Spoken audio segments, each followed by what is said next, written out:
दुईवटा sky truck अमेरिकी सेनाले नेपाली सेनालाई एमसीसी अन्तर्गतै दियो पनि हामी भनिराखेका छौँ। 12 बुँदे समझदारी गर्ने गराउने शक्तिहरूले तपाईहरुलाई कहाँ कसरी कसरी व्यवस्थापन गर्नुहुन्छ र कुन बेलामा के भन्नुहुन्छ तपाईहरुको ठेगान भएन। सैन्य रणनीति अन्तर्गत कूटनीति अन्तर्गतको इन्डो पेसिफिक स्ट्राटेजी अन्तर्गतको विषय हो भन्ने कुरा भएपछि अब चीनसँगको शान्ति र मैत्रीको बारेमा तलमाथिको प्रश्न त उठ्नै भयो नि। महन्त ठाकुरजी र महतोजी मुद्दा सुद्धा फिर्ता लिने कुरा गरेका छ, सरकारसँग हामी तलमाथि गर्दैनौँ भन्ने। अनि उपेन्द्र यादव र बाबुराम भट्टराईजी होइन सरकार परिवर्तन गर्नुपर्छ भन्ने।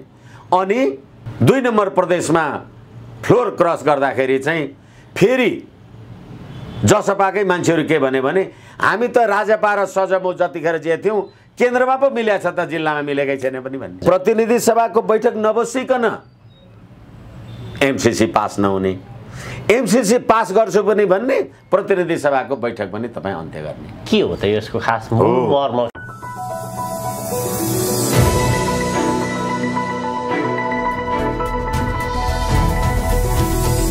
हिमाल अनलाइन टिभी।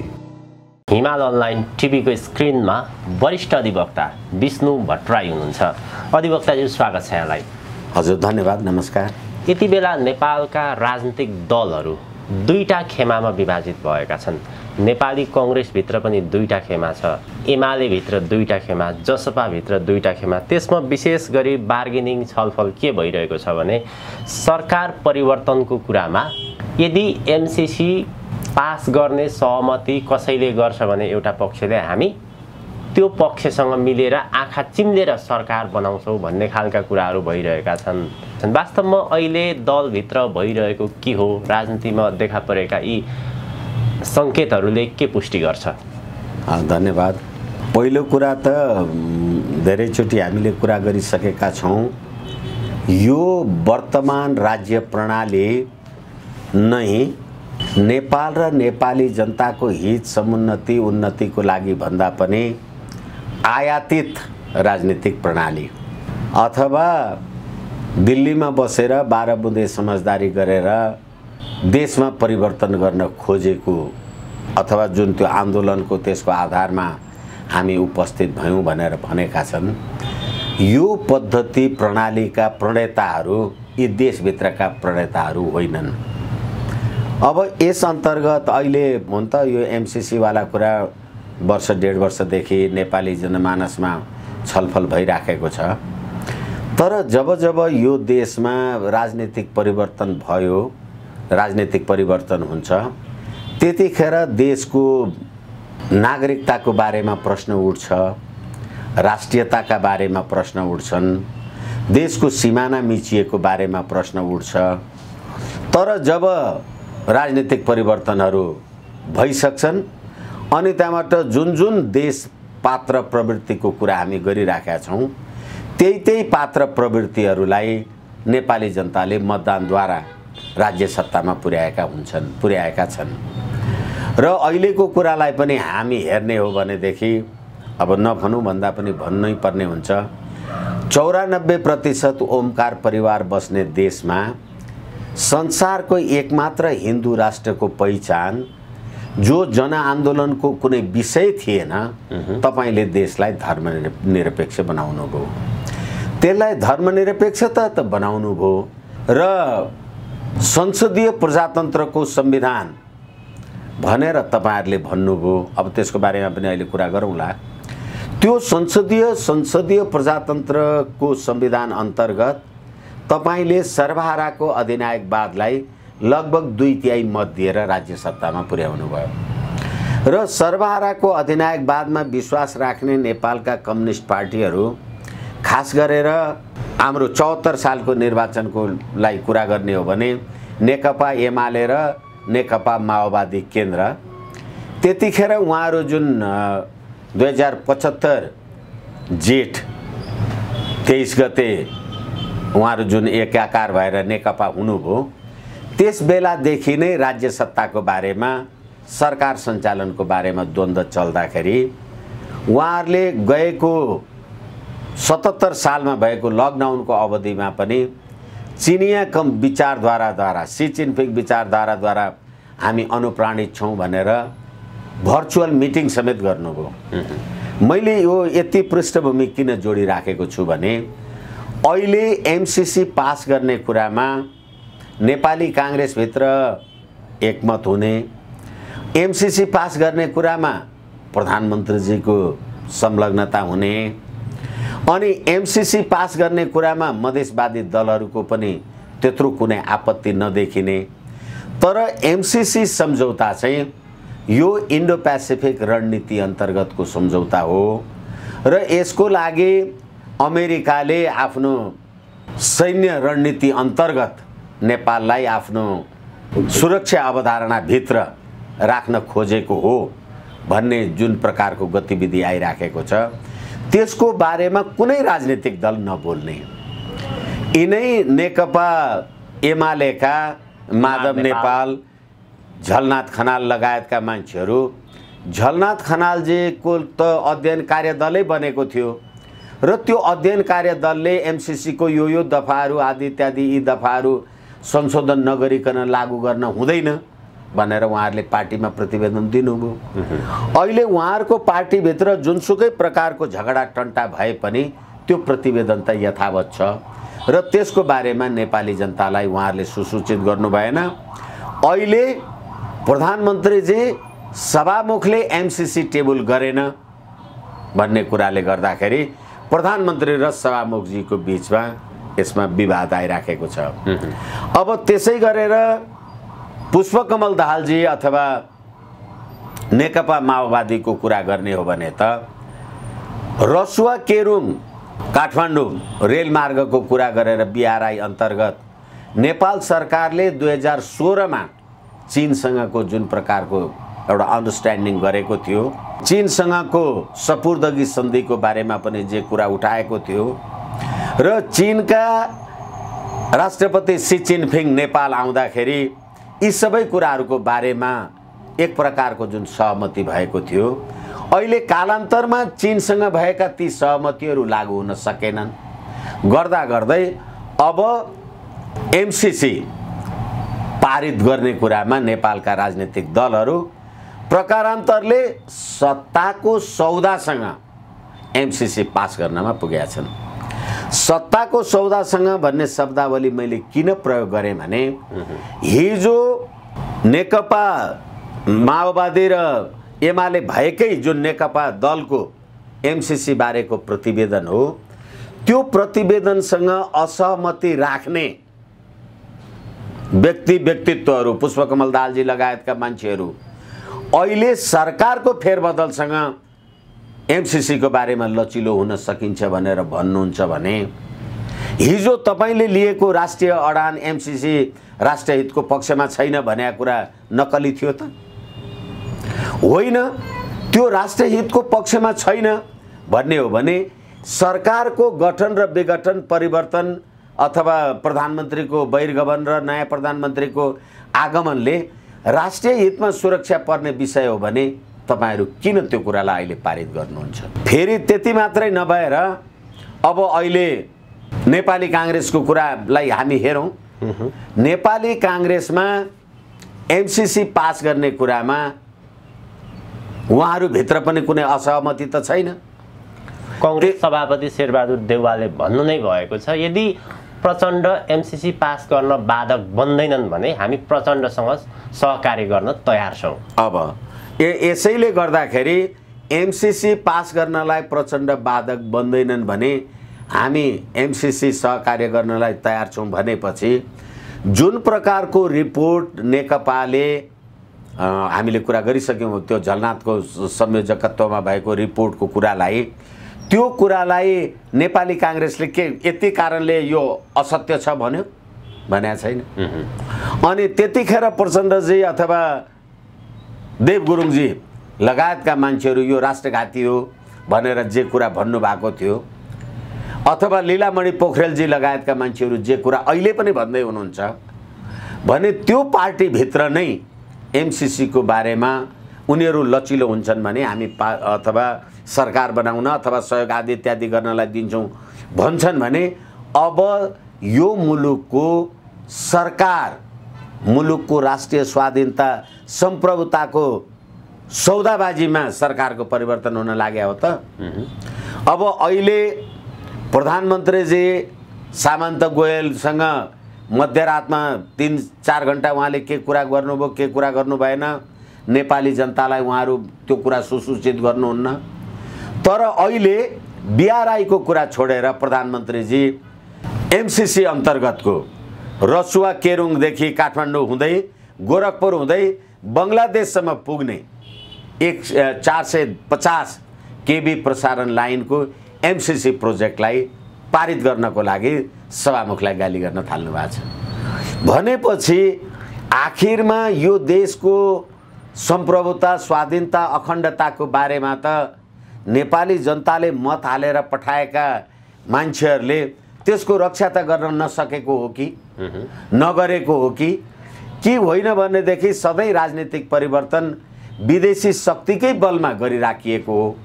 र अहिले पनि अब अमेरिका जस्तो देशले ल्याएको यो प्रोजेक्ट, अमेरिकासँग भएको सम्झौता र भारतसँग रहेको सहकार्यलाई इन्कार गरेर हामी त अगाडि बढ्न सक्दैनौँ भन्ने हो भने विदेशी स्वार्थका लागि उहाँहरूले काम गरिराख्नु भएको हो भन्ने कुरा शङ्का गर्न सकिन्छ।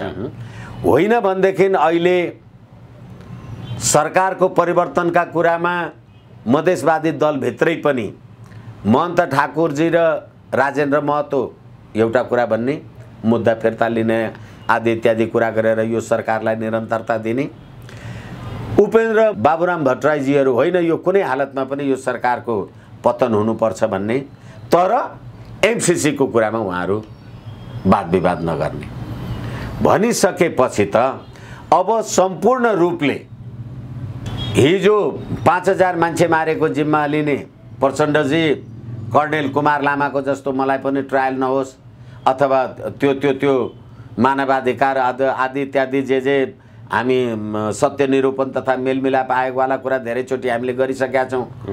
त्यो कुराले गर्दाखेरि मलाई लाग्छ अब सम्पूर्ण रूपले नेपालका राजनीतिक दलहरू राष्ट्रिय स्वाधीनता स्वाभिमान स्वार्थ भन्दा पनि आफ्नो निज सत्ता स्वार्थको लागि जे पनि गर्नको लागि तयार हुने रहेछन्। उहाँहरूको कुनै पनि प्रकारको राष्ट्रिय अडान चाहिँ देखिएन। यसैले एमसीसी पास गर्ने कुरामा उहाँहरूको विवाद त छैन। तर फेरि एमसीसी पास गरेन, मैले त सभामुखलाई कार्यसूचीमा दिएको थिएँ, संसदलाई बिजनेस दिएको थिएँ भनेर प्रधानमन्त्रीजी भन्नुहुन्छ। सभामुखजी होइन यसबारेमा त कार्यव्यवस्था समितिमा आदि इत्यादिमा प्रश्नै उठेको छैन भनेर अर्को भन्नुहुन्छ। तर भइराखेको संसद चाहिँ बजेट विधेयक अधिवेशन चाहिँ तपाईँ 44 दिनसम्म बस्नुहुन्छ। एउटा 2 पैसाको कुनै न विधेयक आउँछ न यो संसदलाई मैले बिजनेस दिएँ भनेर प्रधानमन्त्रीजी भन्नुहुन्छ, नभए प्रधानमन्त्रीजीले बिजनेस दिएको थियो भने एमसीसी पास हुन दिनु नि त। किन तपाईँले प्रतिनिधि सभा चाहिँ फेरि भङ्ग गरिदिनु भयो? भङ्ग गरिदिने भन्दा पनि प्रतिनिधि सभाको बैठक चाहिँ अन्त्य अधिवेशन चाहिँ अन्त्य गर्नु। अनि प्रतिनिधि सभाको बैठक नबसिकन एमसीसी पास नहुने, एमसीसी पास गर्छु पनि भन्ने, प्रतिनिधि सभाको बैठक पनि तपाईँ अन्त्य गर्ने। के हो त यसको खास मर्म हो? यसै कारणले गर्दाखेरि यो वास्तवमा तपाईँ आफ्नै निश्चित अडान ज्ञान बुद्धि क्षमता औकातमा तपाईँ हुनुहुन्न रहेछ भन्ने थाहा भयो। कहिले मैले भने मेरो खुसीको लागि केही गर्ने, कहिले अर्कोले केही भन्यो अर्कोको खुसीको लागि केही गर्ने, यो गतिविधि देखियो नि। होइन भनेदेखि त ठिक छ, अब एमसीसी पास गर्नु थियो आदि इत्यादि गर्नु थियो, अमेरिका भारत लगायतका दक्षिणी पश्चिमी मुलुकहरूसँगको एकदम चाहिँ ठुलो गतिविधि जय जयकार लिनु थियो भनेदेखि तपाईँले पास गर्नुहुन्थ्यो नि। हिजो तपाईँले जुन कुरालाई तपाईँले प्रतिनिधि सभा विघटन गर्दा अदालतले प्रतिनिधि सभाको पुनर्स्थापना गरिदियो, 44 दिनसम्म तपाईँले शोक प्रस्ताव पारित गर्ने र प्रतिनिधि सभा घेराउ गर्ने अथवा विरोध गर्ने, सरकारको विरोध गर्ने कुरा भन्दा बाहेक एक दिन प्रधानमन्त्रीजी पार्लियामेन्टमा जानु भएन। तर नेपालको राजनीतिमा जुन प्रकारको समस्याहरू देखिरहेका छन् त्यसको सम्पूर्ण कारक भने चाहिँ पुष्पकमल दाहाल प्रचण्ड भनेको राष्ट्रिय समस्याको रूपमा देखा परे भनेर भने नि प्रधानमन्त्रीकै विषयमा। अब होइन, म केपी शर्मा ओलीजीले के भन्नुभयो अथवा राज्य सत्तामा उहाँहरू हुनुहुन्छ, उहाँहरूको बारेमा छलफल त स्वाभाविक चल्ने नै भयो। तर केपी शर्मा ओली, शेरबहादुर देउवाजी, प्रचण्डजी लगायतकाले के भन्नुभयो भन्ने कुरा त्यति हामी सरोकार नेपाली जनताले अब सरोकार राख्ने विषय रहेन। 12 बुँदे समझदारी गर्ने गराउने शक्तिहरूले तपाईहरुलाई कहाँ कसरी कसरी व्यवस्थापन गर्नुहुन्छ र कुन कुन बेलामा के भन्नुहुन्छ तपाईहरुको ठेगान भएन। होइन भनेदेखि अहिले भर्खरै हामीले कुरा गर्यौं, तपाईलाई एमसीसी पास गर्नु थियो भने तपाईले विघटन गरेको प्रतिनिधि सभा सर्वोच्च अदालतले पुनर्स्थापित गर्दैपछि तपाईले किन संसदमा ल्याउनु भएन, प्रतिनिधि सभामा ल्याउनु भएन। अब फेरि अब अहिले प्रतिनिधि सभामा यो पास गर्ने त हामीले भन्छौं, तर रसुवा केरुङ काठमाडौँ हुँदै भारतको गोरखपुर हुँदै बंगलादेशसम्म यो विद्युत प्रोजेक्ट पुग्ने भएपछि यो प्राकृतिक सम्पदाको बाँडफाँडको कुरा भयो। देशको राष्ट्रिय सम्प्रभुताको सीमाभन्दा भौगोलिक सीमाभन्दा बाहिरको कुरा भयो भनेदेखि यस्तो अवस्थामा त हाम्रो मुलुकमा रहेको हाम्रो आफ्नो संवैधानिक व्यवस्था गतिविधि जे छ त्यसमा रहेको कुराले गर्दाखेरि त संविधानको धारा 279 ले त यस्तो प्राकृतिक स्रोत साधन सुरक्षासँग सम्बन्धित कुरा त संसदको 2/3 अनुमोदन गर्नुपर्छ। अब अहिले कतिवटा संसद छ? अहिले प्रतिनिधि सभा छ, अहिले राष्ट्रिय सभा छ, अहिले प्रदेश सभा छ। अनि यो अहिले प्रतिनिधि सभाले पास गर्ने बित्तिकै प्रदेश सभाले त्यसलाई मान्नु पर्ने कि नपर्ने, प्रदेश सभाले त्यसको बारेमा विचार विमर्श गर्न पाउनु पर्ने कि नपर्ने। र अर्को कुरा के हो भने मुलुकको शान्ति र मैत्रीसँग यो विषय सम्बद्ध छ कि छैन। मैले भर्खरै तपाईलाई निवेदन गरेँ, अहिले इन्डो पेसिफिक स्ट्र्याटेजी अन्तर्गत हो यो भनेर अमेरिकी राजदूतले औपचारिक रूपमा भन्नुभयो, हैन, रेन्डी बेरीले। र हामीले धेरैचोटि भनेका छौं कि 2वटा स्काई ट्रक पनि अमेरिकी सेनाले नेपाली सेनालाई एमसीसी अन्तर्गतै दिएको छ। गएको बजेटमा पनि एमसीसी को कार्यालयको लागि तपाईले करोडौं खर्च छुट्याउनु भएको छ र त्यो बजेट पास गर्नु भएको छ।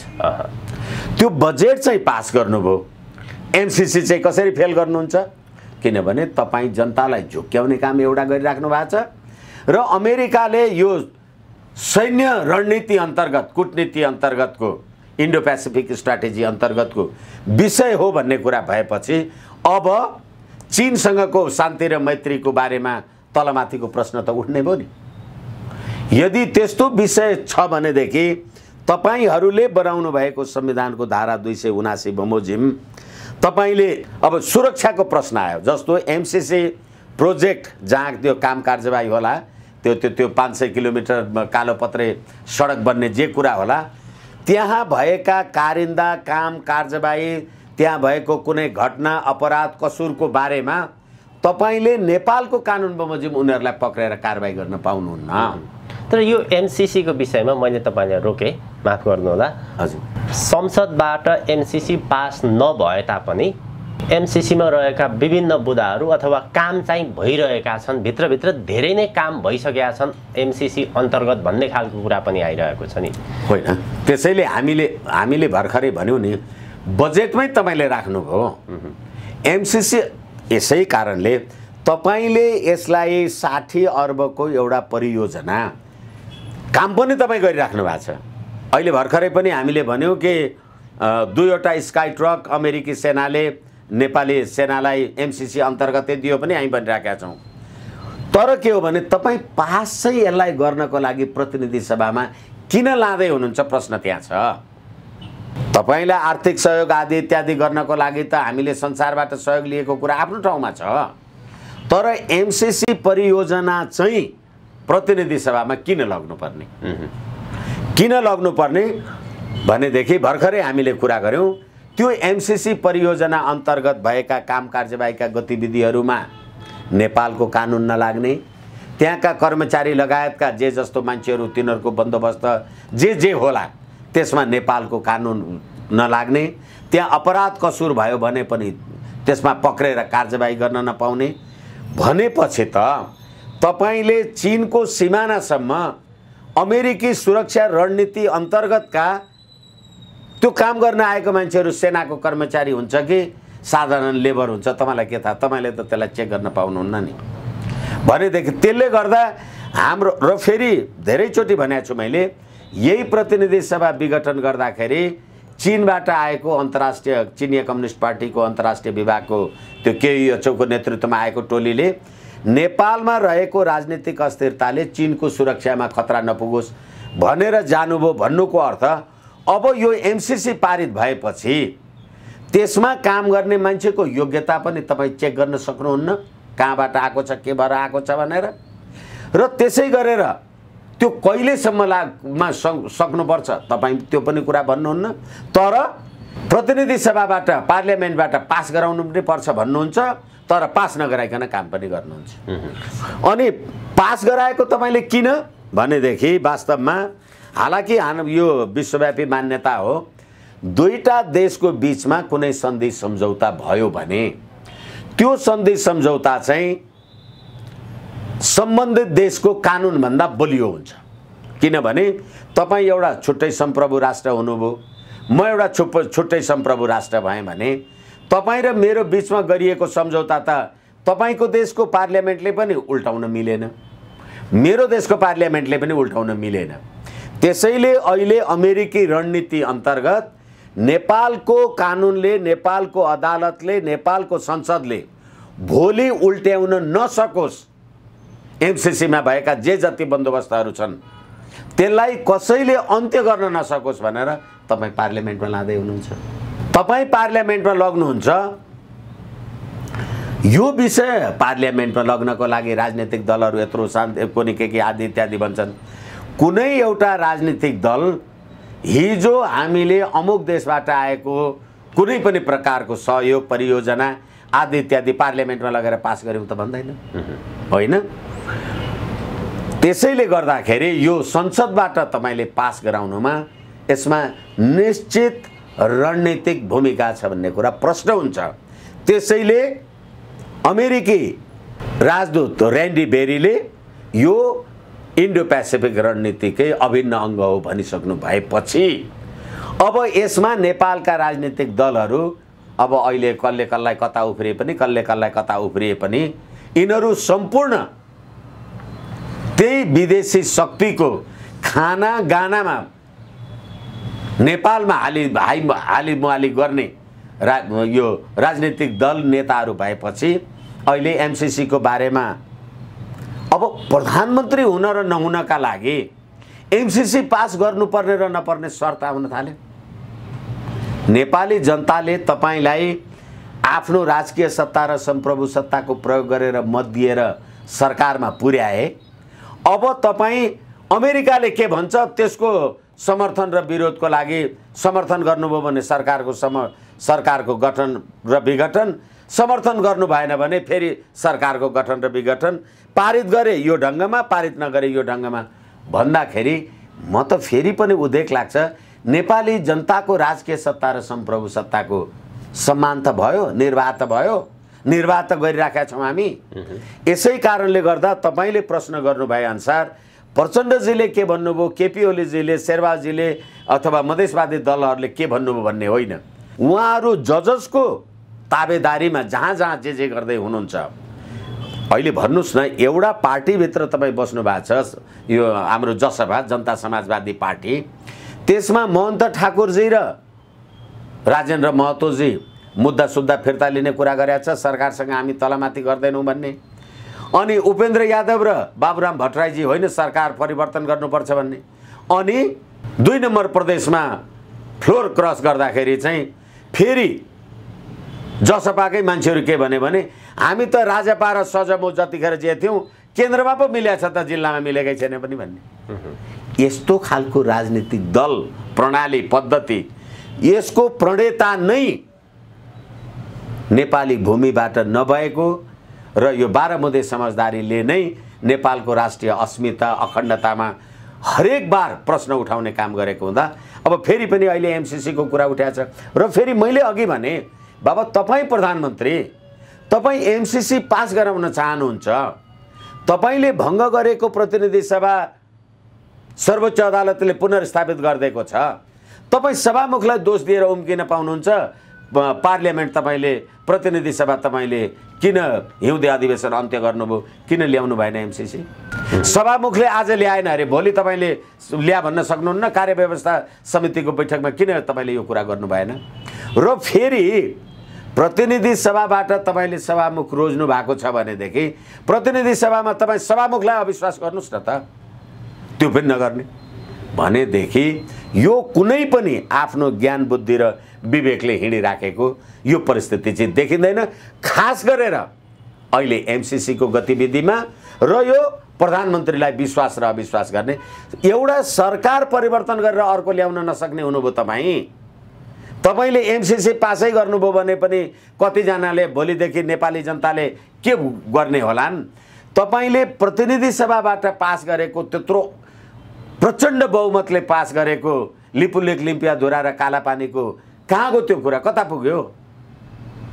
यस कारणले गर्दाखेरि यी सबै राज्य सत्तामा बसेका व्यक्तित्वहरू, राजनीतिक दलहरू नेपाल र नेपाली जनताको सर्वोत्तम हित र उन्नतिको लागि काम गरिराखेका छैनन् भन्न सकिन्छ। तपाईँ लगायत केही बौद्धिक वर्गले राष्ट्रिय अन्तर्राष्ट्रिय राजनीतिमा जानकार राख्ने मान्छेहरूले जसरी 62-63 को परिवर्तनपछि दिल्लीमा 12 बुँदे सम्झौता भयो, त्यो 12 बुँदे दिल्ली सम्झौताको कोर्स करेक्सन गर्न चाहिरहेको छ भनेर भनिरहनु भएको छ। अब एउटा कोर्स करेक्सनको कुरा छ, एमसीसीले सरको रूप लिएको अवस्था छ, यता सरकार परिवर्तनका कुराहरू पनि भइरहेका छन्, चुनावतिर जाने भन्ने कुराहरू पनि भइरहेका छन्। खास गरी यो राजनीतिको बाटो चाहिँ के हुन्छ, यो अस्तव्यस्त राजनीति के हुन्छ अब? हो, यसैले मैले धेरैचोटि निवेदन गरेको छु, फेरि पनि म निवेदन गर्न चाहूँ, तपाईले मलाई मत दिएर राज्य सत्तामा सरकार सञ्चालनको लागि शासनमा पुर्याउनु भएको छ भने म तपाईको मालिक होइन। यिनीहरू नेपाली जनताका मालिक होइनन्। नेपाली जनताले राज्य सत्ता सरकार सञ्चालन गर्नको लागि 2 वर्ष 3 वर्ष 4 वर्ष 5 वर्षको लागि भनेर मतदान गरेको, अन्तिम रूपले यो देशको मालिक भने त नेपाली जनता हुन् नि, सम्प्रभु सम्पन्न नेपाली जनता हुन्। र यो सारा जे गाई जात्रा, राजनीतिक गाई जात्रा नेपाली जनता बिहान बेलुका देख्न बाध्य छन्। विदेशी हस्तक्षेप अब अहिले पनि भन्नुस् न, कोरोना महामारीले अब हामी लकडाउनमा फेरि जाँदैछौँ, निषेधाज्ञाले फेरि जाँदैछौँ। त्यो कोरोना महामारीले अस्पतालमा बेड नपाएर कति जनता मर्ने नमर्ने कुराको तपाईलाई चिन्तै छैन। म वरिष्ठ अधिवक्ता, मलाई चिन्ता छैन, पत्रकार जगत उसलाई चिन्ता छैन, एमसीसी पास गर्ने कि नगर्ने चिन्ता छ, कोनी के सरकार कसले बदल्ने कि रामे प्रधानमन्त्री हुने कि विष्णे हुने कि किस्ने हुने कि भन्ने कुराको कस्तो राज्य प्रणाली हो यो? नेपाली जनताको राज्य प्रणाली हो भनेदेखि अहिले एमसीसी हाम्रो विषय हो, अहिले सरकार परिवर्तन हाम्रो विषय हो, अहिले हत्यारा अपराधीलाई जेलबाट छुटाउने हाम्रो विषय हो। तर के हो भनेदेखि हेर्नुस् त, तमाम राज्य सत्तामा हालिमुहाली गरेकाहरू, हामी ठुला राजनीतिक दल हौँ भन्नेहरू, प्रजातन्त्रका प्रणेता हौँ भन्नेहरू यो नेपाली जनता रुनु न हाँस्नु भएर मरिराखेका छन्। यो अवस्थामा होइन यो जसपाले निर्णय नगरुन्जेल त अविश्वासको प्रस्ताव नल्याउने, कोनी के ल्याउन् खाली। र फेरि म तपाईलाई भनौँ, प्रतिनिधि सभा पुनर्स्थापित भइसकेपछि तपाईँ 44 दिन त प्रतिनिधि सभाको बैठकमा जानुभयो। तपाईँ म हेर्दै थिएँ 12 घण्टा 23 मिनट 25 मिनट के प्रतिनिधि सभाको बैठक बस्यो। तपाईँ 2 मिनट शोक प्रस्ताव पारित गरेर एउटा विधेयक पनि पारित नगरिकन फेरि पनि हेर्नुहोस्, संवैधानिक परिषद सम्बन्धी अध्यादेश ल्याएर अहिले संवैधानिक पदहरूमा नियुक्ति गरेको कुरा असंवैधानिक छ भनिराखेको छ। एउटा अध्यादेश समेत टेबल नगरिकन अरबौं जनताको राजस्व खाएर तपाईहरू फेरि अहिले प्रतिनिधि सभाको बजेट के अरे विधेयक अधिवेशन अन्त्य गर्नु, यसबारेमा कसैलाई चासो छ? अनि मैले त्यसै कारणले भनेको, चाहे एमसीसी भन्नुहोस्, चाहे बीआरआई भन्नुहोस्, चाहे जुनसुकै प्रकारका गतिविधि भन्नुहोस्, यो सम्पूर्ण कुराले गर्दाखेरि अहिले नेपालमा राजनीतिक परिवर्तन गरेर नेपालको राज संस्थालाई पाखा लगाएर राज्य सत्तामा हालिमुहाली गर्नका लागि जो आएका छन् र तिनीहरूका मालिकहरूले जे गरेर पठाएका छन्, मालिकको आज्ञा पालन गर्दा एउटा मालिक तपाईँलाई एउटा कुरा भन्छ, त्यो मालिक मलाई अर्कै कुरा भन्छ, म अर्कै गर्दाखेरि अनि यो सब कुरा देखिएको होइन भने अहिले मुलुकको राष्ट्रियता, राष्ट्रिय एकता, अखण्डताको लागि यो विषय आवश्यकै होइन।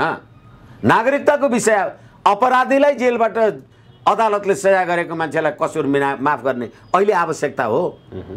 यसै कारणले गर्दाखेरि यो राज्य प्रणालीको कोर्स करेक्सन, यो राज्य प्रणालीको अन्त्य, बाबा नेपाली जनताको राजकीय सत्ता र सम्प्रभु सत्ता भनेर नथाक्ने नेपाली जनताले यसको विरुद्धमा प्रतिकार त गर्नु पर्यो नि त। मेरो पार्टी तेरो पार्टी, उसले गर्ने त्यसले गर्ने भन्ने होइन नि त। हस्, अत्यन्त धेरै धन्यवाद यहाँको महत्त्वपूर्ण समय र विचारको लागि। हस्, मलाई पनि मेरा कुरा राख्ने अवसर दिनुभयो। हिमालय अनलाइन टेलिभिजनलाई हार्दिक प्रणाम, नमस्कार।